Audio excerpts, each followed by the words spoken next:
You're listening to Points Talk with the Travel Mom Squad, previously known as the Travel Hacking Mom Show. Follow the links in the show notes to stay up to date with what the Travel Mom Squad has been up to. Have you ever been denied a credit card or had an application go pending and wondered, what do I do now? Keep listening as we share how to deal with denials, pending applications, and calling reconsideration lines. Welcome to the Travel Hacking Mom Show. We are three moms who've discovered how to leverage credit card welcome offers to get hundreds of thousands of dollars in travel expenses for nearly free. We've used credit card points and miles to take vacations to places like Hawaii, Paris, Greece, the Maldives, Italy, and so much more. And the best part? We each still have an 800 plus credit score. Imagine being able to book a vacation without having to check your bank account. It's totally possible, and we're here to show you how. Hey, I'm Alex. And I'm Pam, Alex's mom. And I'm Jess. We are travel hacking moms. Okay, we know that getting that pending application is no fun, but even worse than that is getting a denial. When it first happens to you, it can be completely stressful and sometimes hard not to take it personally. Trust me, I know that feeling firsthand. On today's podcast, we are also going to cover retention offers, which are offers from the bank to get you to keep your card instead of canceling it. But first, let's go over what to do when you get a pending application. Jess, start us off. Okay, so getting a pending application, especially with Chase in particular, but I know that Barclays often has pending applications regularly as well, is really concerning at first. And I think that people assume that they get a pending application and that automatically means that they're going to be denied. But that is not the case at all, especially with Chase business cards. It is super common to get a pending application. I think I've gotten one automatic approval for a Chase business card ever. If I get an automatic approval, I am more surprised than if my business card application goes pending. And so I do not think that a pending application is an automatic denial. Actually, from what I've heard from people, if Chase is going to deny you, most of the time they just deny you right away. They don't even send you pending. Of course, that's not a guarantee, but I feel like most of the cases I hear of applications going pending eventually do get approved. And so don't sweat it. I know it's a little bit nerve-wracking, but I don't think getting pending means that you are automatically going to be denied. There are a couple of options if your application goes pending. The first one is the one that I always do, and that is to wait it out and just wait and see if and when you hear from the bank. I feel like Chase wait times with pending applications have gotten really long. My past couple of pending applications have taken like 2 weeks for Chase to get back to me. You can call if you want to and try and push it through quicker.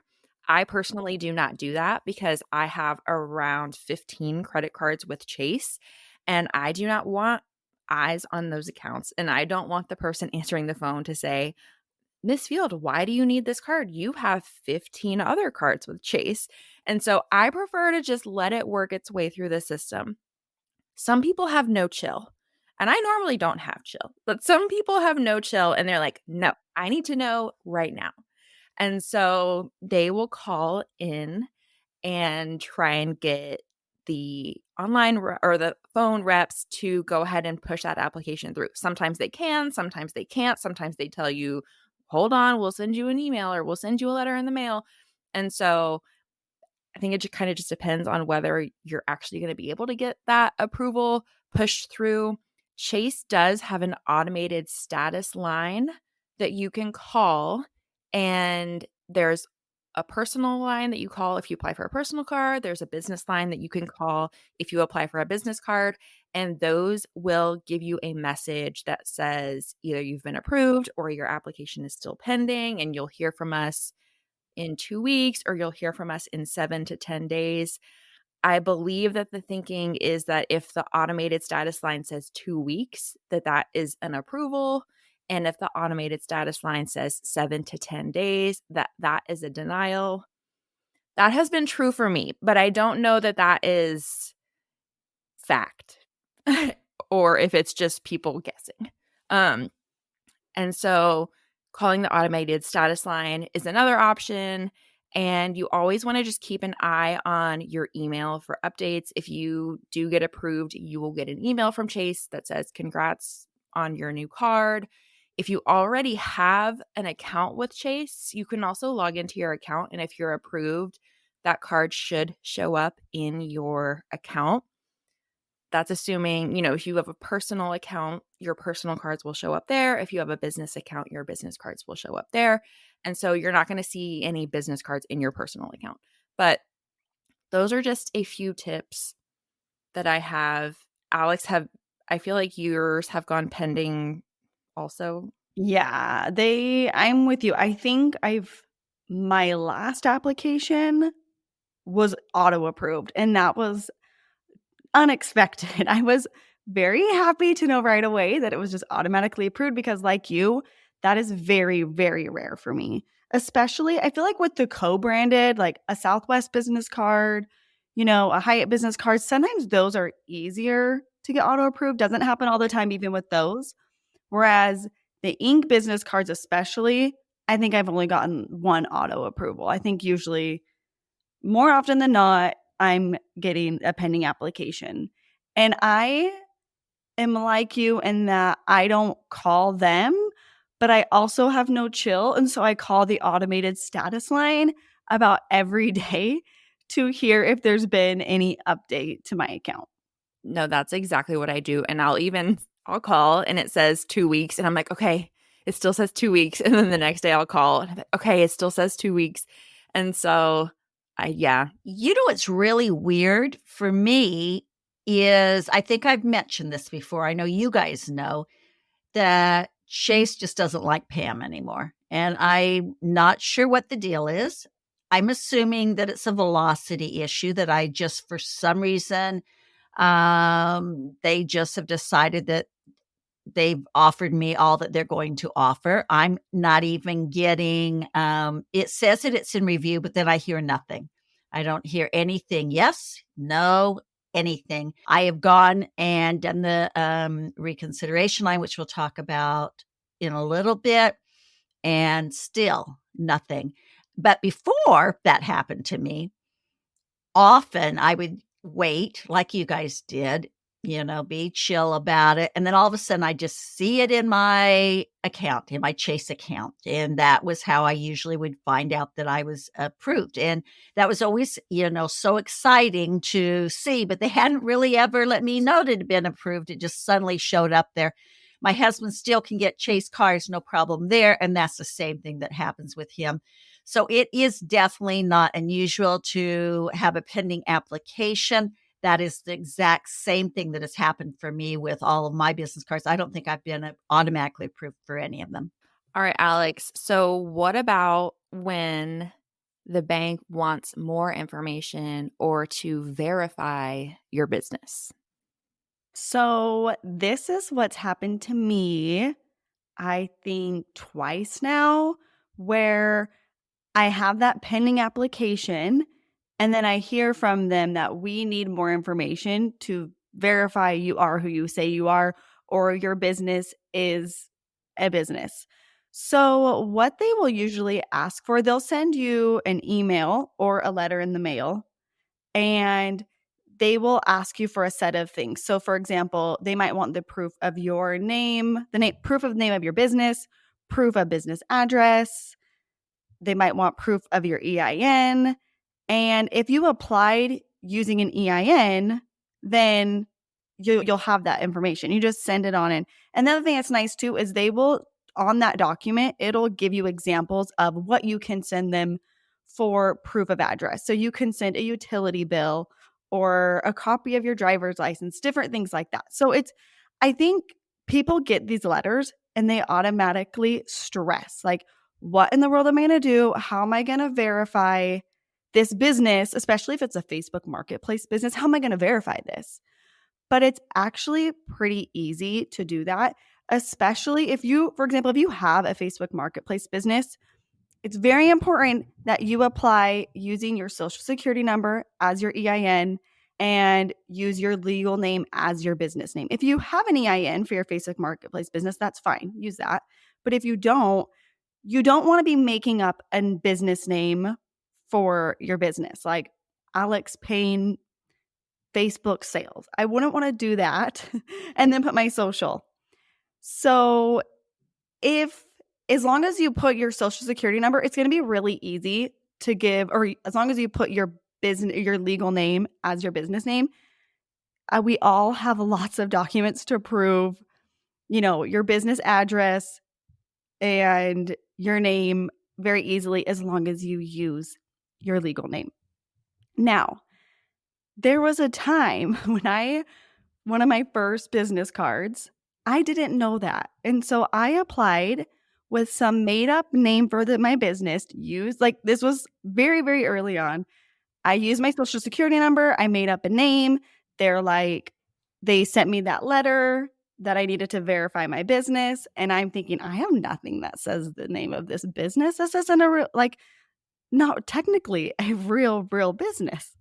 And so I figured it out. So this is for anybody who finds himself in this position. I ended up creating a DBA, which is a doing business as, for that business that I had made up the name for. I sent that into them as my proof of business name, and then I was able to get approved. So I feel like the really long story I'm telling you here, the take home is you can figure it out. And when you get these letters and you feel like all hope is lost, there's usually a way to figure it out. It might take a little creativity, but there's usually a way to still find those documents and prove who you are who you are, or your business is who you're saying your business is. And I will tell you, there was moments when I did that and I made the DBA and I had to call Chase like 2 or 3 times. And I was thinking, this is just a waste. Why am I even doing this? This is taking way too long. And then you know what? I didn't give up. And I used those points for my first business class flight to Greece. It was a United business card. And I used those points to fly business class for Greece. And I will tell you, hands down, it was worth, the couple of hours total that I spent between making the DBA, finding the documents, calling Chase. It was a headache, but getting that business class flight made it all worth it. I have not personally gotten any of these letters to verify my business, but I feel like they have become a little more common recently. I've been hearing about more people receiving them, and I feel like 9 times out of 10, it's someone who applied as a sole proprietor with their name, and all they have to do is send in a copy of their driver's license, and then they get approved. And so, as long as you're not like Alex and don't make up a name, I feel like the process is actually pretty easy and, not really scary at all. So, what do you do though when you are denied? You've done all these things, you've done the pending application, you send in more info if they ask for it, you're still denied. Mom, why don't you tell us a little about what you do there? Okay, so there's good news and bad news with this. The bad news is everyone will get denied at some time, just about. We've all been denied at some point. I have No, you Jess guys? hasn't. Jess is the Jess? perfect child. Oh my goodness, Jess, and you got a ton of cards and never been denied. I am amazed. Yeah. Well, for most of you, for most of us, You're the we other will 2 of us. yes, and including my husband, we've Yeah. both been denied. What about Mitch? Has he been denied, Alex? I know that I've been denied, my husband's been denied, Alex has been denied. Has Mitch been denied? Yep, he's been denied. What about Ted, Jess? Ted has never been denied. Oh my goodness, we need to be living in Texas. You guys do it right over there. That's amazing. So for most of you, you probably will at some point get a denial. So that's the bad news. The good news is it doesn't mean that all is lost. It doesn't mean that you're never going to get that card. So the first thing you want to do once you get a real denial is you want to call the reconsideration number. Honestly, we have only had success with Chase, so I really wouldn't bother calling the others. You want to call within 30 days, otherwise you've got to reapply. Now, when you get on that recon call, the first thing that I do is I try to be very friendly. I try to establish rapport with them, just be super duper nice and kind. I explain that I was denied and that I'm confused why I would possibly be denied. And so they'll usually pull things up and start looking. Sometimes it might be that they've given you all the credit that they can give you at that point, and so one of the things you can do is to offer to move some of your credit around. So if I have, say, $20,000 on one credit card, I obviously don't need that. I can ask them to lower that to 10,000 and maybe then give me 10,000 on the new card as a limit, and that works out well. Another thing that I find to be really useful is to be prepared to tell them why you want that card. So for instance, I have a lot of Chase cards.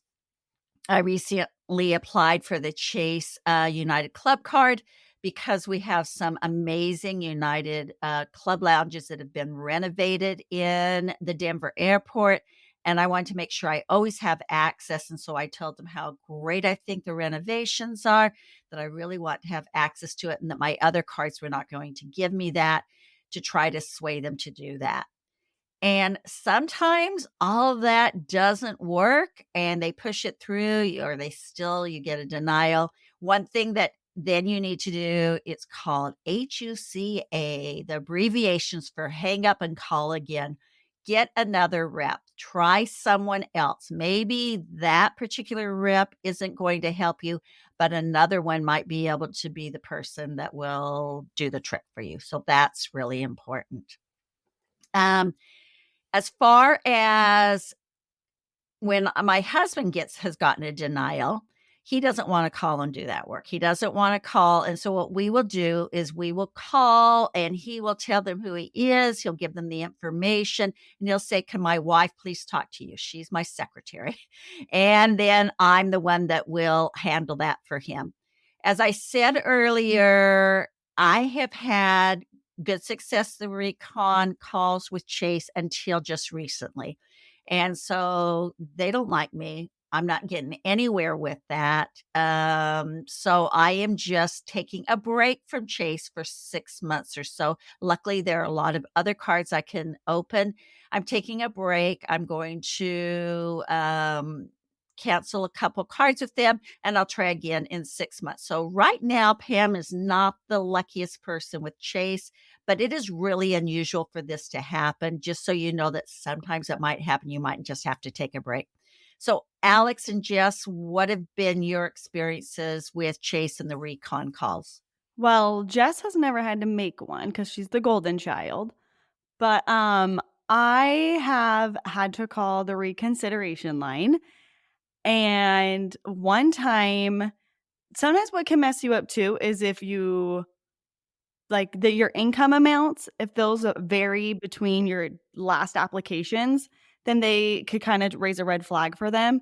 So one time I had to actually bring in documents to a Chase branch to verify who I was. And then the Chase banker called to say, yes, she actually did apply. She does want this card. And then they approved me for the card. So I've had some weird things happen, which I think, like you were saying, Mom, very unusual that I don't think most people are going to have to deal with. I also have had that happen where, in this situation, actually, where I had to go to the Chase branch, the person that I called on the phone told me I was denied. And I said, "Well, I sent in the documents you guys asked me to send, and I haven't heard anything back." And he's like, "Oh, yeah, well, I can't tell you anything more than what I've already told you." And I said, "Okay." So I hung up, I called back, and the next person said, "Oh, yeah, you just need to bring your documents into the branch. And once we can verify that you are who you say you are, we'll be able to approve your application." So I definitely agree with you that there's times where you want to call back. I personally I think sometimes you can just kind of for myself, I can get a feel that this doesn't really sound right, or if it's from a call center in another country, sometimes if it's the person that's deciding, I want to speak to somebody a little higher up.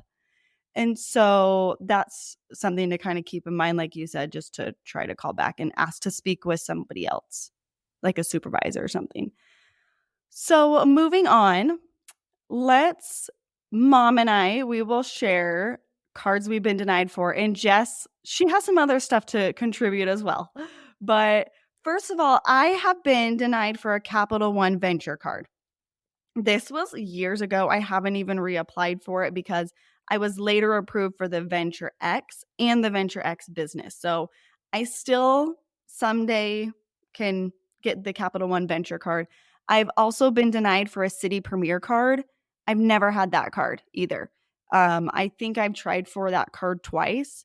And both of these cards are notorious for being very sensitive to if you have opened a lot of cards recently. So I've been opening a lot of business cards lately. So my hope is in the future, when I try to go for these cards, it'll be more likely that I could be approved. I already mentioned I'd been denied for an ink business card at one point. It called Recon, was approved. My husband, actually, that's been twice with ink cards, I think, where I've had to call Recon and was approved.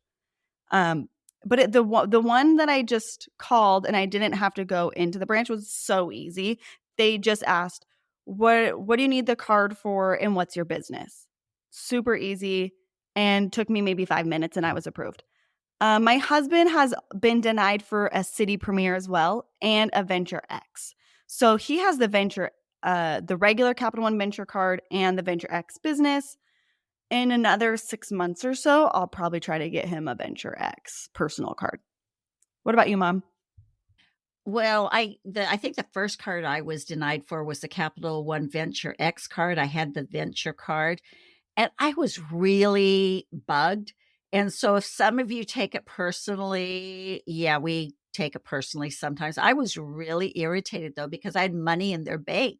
I had a substantial amount of money, and I'm like, "How can you deny me?" And I was like, "I'm taking all my money out. I'm not doing business with you." I mean, I was, it wasn't going to do me any good in getting the card, and so, but I was bugged. And so what I did is I waited about 6 months and I applied again and I got denied again. Honestly, it took me 2 years to finally get applied, to get, approved for it. I had the Capital One Venture card and couldn't get the Capital One Venture X. And so and I tried right when it came out. So I just have been applying about every 6 months, and finally they approved me. I have no idea why, because it wasn't like I was taking a break in my applications or anything, but something gelled and they suddenly approved me. And then my husband had the Venture X and didn't have the Capital One card, and he had trouble getting that, but they finally approved him. So we did have, and they're just known for being quirky. So if you're getting denials for either of those cards, just hold off for a while and retry later. You know, I will say when you're talking about taking it personal, when I was denied for the City Premier card, I was so bugged because they told me it was because I had too many accounts and had opened too many cards recently. And I applied the same time my mom did. And my mom has so many more cards and so many more accounts than me. So I was like, okay, well, I'll try it for Mitch. He'll get it. Nope, denied. And then I think, did dad get that card too, Mom, or just you? No, he got it too. So you were really bugged. I remember that day. You were so bugged. I was really bugged. I was like, this is not, because I'm like, if you don't want to give it to me, fine. But at least give me a legit reason, because you can't say that I have too many cards and then this little lady over here has about 2 times as much as we do. Yeah, you just can't take it personal. You just have to move on and move on to another card. I know every time I fill out an application, I hit submit, I'm holding my breath to see whether I'm going to get it or not. It's like almost, agonizing. Because it's just so exciting when you get approved, but after you get denied a couple times, it gets kind of scary. So, like I said, Chase business cards, I have been denied for. I still have probably 4 of them myself, but I tried to get a couple more and have been denied. And then my husband has been denied for a Chase business card in the past. And we went through Recon. He ended up getting it. And then he was denied for an AA card. I forget recently. I can't remember which one. I think it was a business one, a city business one. I didn't even try with that because you really don't have very good luck with that. So our perfect child, Jess, is now going to tell us about some other things that could happen, even though she's never been denied for a card. Yeah, I don't know how I haven't been denied for a card yet. I'm assuming that it is going to happen eventually, probably in 2024, because I'm going to be going for more inks soon. All I can say is I treat my relationship with Chase like a baby. And I don't know if that it could purely be luck, but I have my checking and my savings account with them. I regularly update my income in my profile with them. So like whatever I have in my profile is what I put on my application.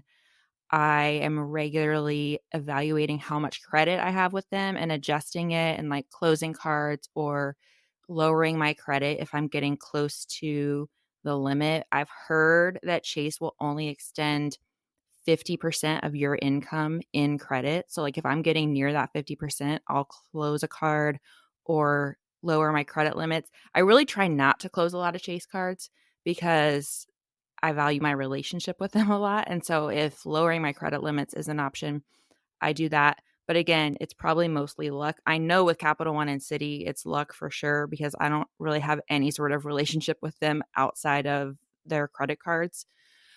So, while we haven't been denied, my husband and I both were in Amex pop-up jail for about 2 years each. And it's like not even getting to the point of being denied. They're like, you can't even submit your application. And so, yeah, so Amex pop-up jail is basically when Amex decides that here's how I think of it. They kind of decide that you're gaming the system and they're trying to put a stop to it. And I don't think anyone understands how they select people to be in pop up jail because when I was in pop up jail, I had only ever had, I think, 2 or 3 Amex cards ever. And so it's not like I was someone opening dozens of Amex cards at the time. Um, so I was in pop-up jail for 2 years. Every time I would try to apply for an Amex card, a little screen would pop up saying, due to your previous relationship with Amex, you will not earn the welcome offer on this card if you continue with the application. And it gives you the option to cancel the application or continue to submit the application. I don't know anyone who would continue to submit the application if you got that pop up. So I advise you to cancel the application because it is not worth a hard pull on your credit to not earn that welcome offer. So my husband and I were both in that for 2 years. So we had a good 2 years each of not being able to get any Amex cards. Luckily, we're both out of that now. And now it seems like we're both kind of on the gravy train of getting the Amex cards. We're both getting those offers, 150K platinum offers. So I really do not understand Amex at all, but I will take it. And I'm hoping that since we've done our time, we're not going to get in jail again, but who knows? All right. Alex, you've been in pop-up jail. Pam, have you ever been in pop-up jail? No, I've never been in pop-up jail. So, maybe Okay. Chase doesn't love me, but Amex has loved me. Somebody loves you. So your relationship with Amex is like my relationship with Chase. Yeah, and it doesn't make any sense because I have banked with Chase forever. I have updated my income. I've done everything that you're talking about doing. So I don't know why. Who knows? I just hope it ends soon. Yeah. Yeah, I've been in pop-up jail though. I was in for about 2 years and I can't figure it out because Mitch was able to get a Hilton card, a Hilton business card, but he hasn't been able to get an Amex membership rewards card still. So some of that, sometimes it can just be based on a particular offer. So I will Yeah. try again in another 6 months or so and see if I can get him an Amex membership rewards card. But yeah, it doesn't make a lot of sense. It's very strange. I think he has had 2 Amex cards. So it's Yeah. very odd. I don't So understand it. I don't understand any of it. I don't either. So moving on, Jess, tell us about retention offers. So that we're kind of switching gears here a little bit, but I don't know when else we're going to be able to cover retention offers, and they are a very important thing to know about. They can be a means of getting you a lot more points or saving money on annual fees. So tell us what a retention offer is. All right. So at a basic level, we always say you should keep your card open for at least a year. Don't ever, ever, ever close your card. Open the card, meet the minimum spend, and then 3 months in, close it. Like that is a huge red flag to every bank. And you are really putting your future travel hacking journey at risk if you do that. Once the second, so you'll keep it that first year, you'll pay that first year annual fee, and then once the second year's annual fee hits, you might decide, I don't know if it's worth it to keep this card. I don't know if I can justify the annual fee. Let me see if I can get a retention offer. A retention offer is basically where you call up or chat the bank and you're like, hey, I'm considering canceling this card. And they're like, yo, yo, yo, wait, we're going to offer you this special thing to try and keep you as a member so that you don't close the card. This really has only ever worked for me with Amex. I've never gotten a retention. I've never even tried to get a retention offer with Citi or Capital One just because I heard that that's basically a no-go. I think during the pandemic, Chase was a little bit more willing to do retention offers. I have heard of people getting retention offers from Chase. I have personally never tried it with Chase. Amex, I try it for every single card. And so the nice thing about Amex is that you can chat and ask for a retention offer via chat. And so that is what I have always done in the past. I will just chat them and say, I'm considering closing my American Express Platinum card because I can no longer justify the $695 annual fee. And they will say, oh, Miss Field, please reconsider. Here is what we can offer you. Sometimes they say that, sometimes they don't. Sometimes they're just like, okay, peace out, and I cancel my card. Other times they will offer points. They will say, if you spend $5,000 on your card within 3 months, we're going to give you 40,000 Amex points. That's an example of a retention offer. It's kind of like a little mini sign-up bonus, but you're not opening a card again. So I have personally asked for a retention offer on all my Amex cards, even if I actually don't plan to close it. An example of that is my Amex Gold card. I don't ever plan to close my Amex Gold card because I really value that 4x on dining and at grocery stores. And so even though I have no plan to close it, I'll still ask for a retention offer because if I can get points, I might as well get the points. So most recently, I chatted them and said I was considering closing my Amex Gold.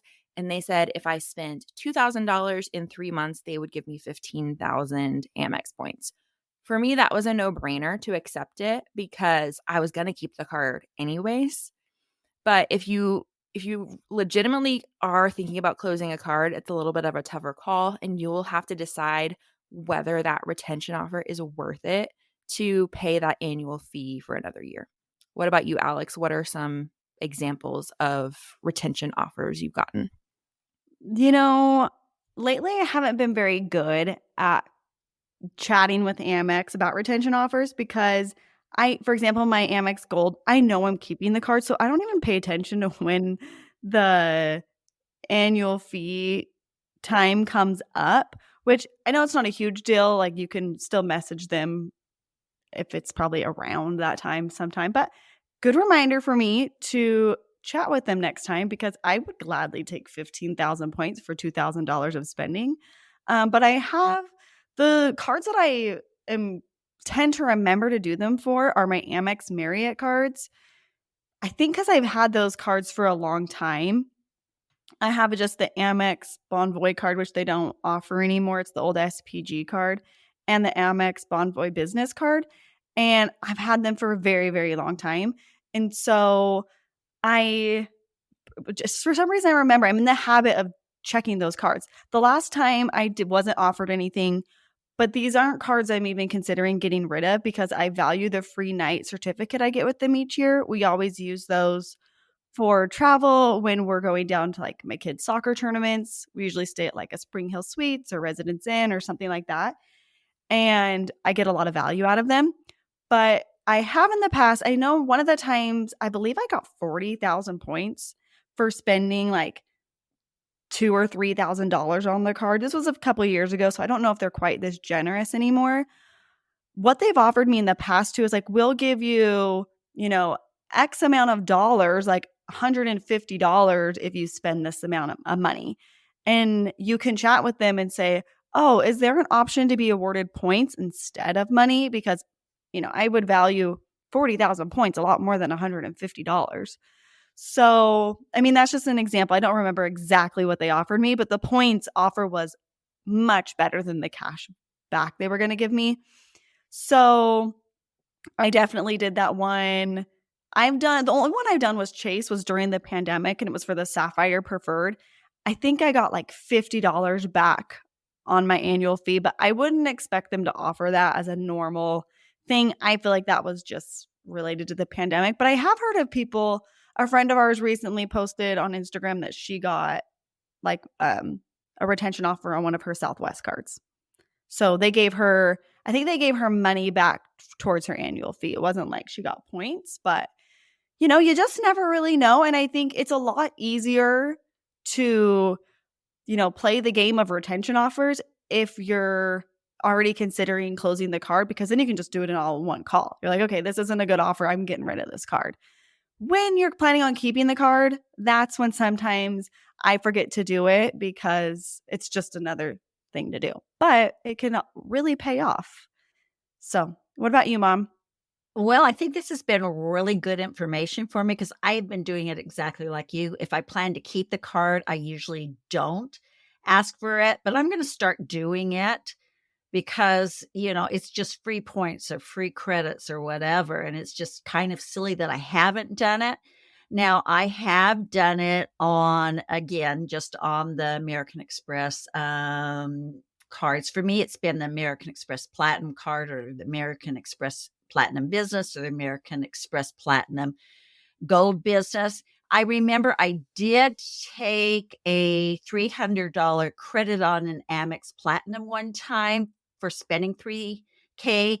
And that's $695. And my benefits cover more than, what the annual fee costs because I use all my benefits really well. So I just thought, oh, okay, well, that's going to take even more off. And so I did that. Now, I've asked for retention offers on my Amex Platinum business cards a few times because I've always been going to close them after that first year. And actually, the retention offers have always been horrible. And once they give me one, I go, oh, that really doesn't make it worthwhile. Do you have another offer you can give me? And they'll give me another offer. And then it's still not good. So I actually have never kept one of those because of the retention offers just haven't been good. But I think retention offers are a great way to get either some money off your annual fee in the way of a credit, or like you guys said, it's probably a lot better to go ahead and get those points. Well, we hope that after today's episode, you feel a little more confident about how to deal with pending applications and credit card denials. If you enjoyed today's episode, let us know by leaving a review. Thanks so much. Thanks so much for listening to the Travel Hacking Mom Show. Make sure to hit the subscribe or follow button from wherever you're listening so you never miss an episode. Want to start jet setting even faster? Follow the links in the show notes to learn about everything we discussed in today's episode. And to stay connected and follow along, follow us on Instagram at Travel Hacking Mom. We can't wait to see where in the world points and miles take you.